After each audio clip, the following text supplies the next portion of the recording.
सावन महीना चल रहा है और इस सावन महीने के अंदर रबड़ी के मालपुए, रबड़ी के घेवर, मक्खन बड़े, इन सब चीज़ों की डिमांड बहुत ज़्यादा रहती है।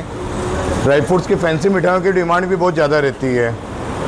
बस यथा स्थिति के अंदर बारिश नहीं होने से थोड़ा व्यापार में इफेक्ट आ रहा है और महंगाई जिस हिसाब से बढ़ी है उससे भी व्यापार में बहुत इफेक्ट आ रहा है। इन दिनों जो गैस की बढ़ोतरी हुई थी, कुछ राहत वापस मिली है।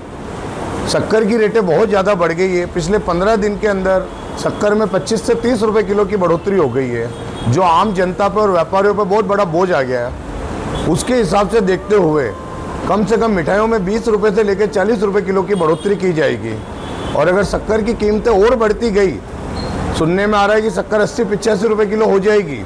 अगर इस रेट में आ गया तो और मिठाइयों की रेटें में और व्यापारियों पर बहुत बड़ा इफेक्ट आएगा और मिठाइयों की रेटें और बढ़ाई जाएगी और आम जनता पे बहुत बड़ा बोझ पड़ रहा है इसका।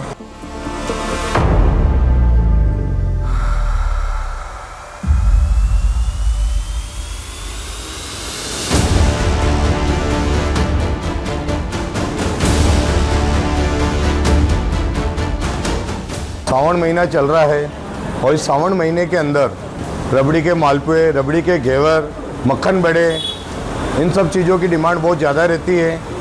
ड्राई फ्रूट्स की फैंसी मिठाइयों की डिमांड भी बहुत ज़्यादा रहती है।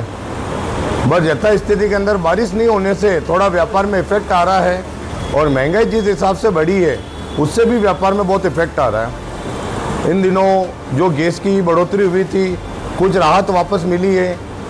शक्कर की रेटें बहुत ज़्यादा बढ़ गई है। पिछले 15 दिन के अंदर शक्कर में 25 से 30 रुपए किलो की बढ़ोतरी हो गई है, जो आम जनता पर और व्यापारियों पर बहुत बड़ा बोझ आ गया है। उसके हिसाब से देखते हुए कम से कम मिठाइयों में 20 रुपये से लेकर 40 रुपए किलो की बढ़ोतरी की जाएगी। और अगर शक्कर की कीमतें और बढ़ती गई, सुनने में आ रहा है कि शक्कर 80-85 रुपए किलो हो जाएगी। अगर इस रेट में आ गया तो और मिठाइयों की रेटें में और व्यापारियों पर बहुत बड़ा इफेक्ट आएगा और मिठाइयों की रेटें और बढ़ाई जाएगी और आम जनता पे बहुत बड़ा बोझ पड़ रहा है इसका।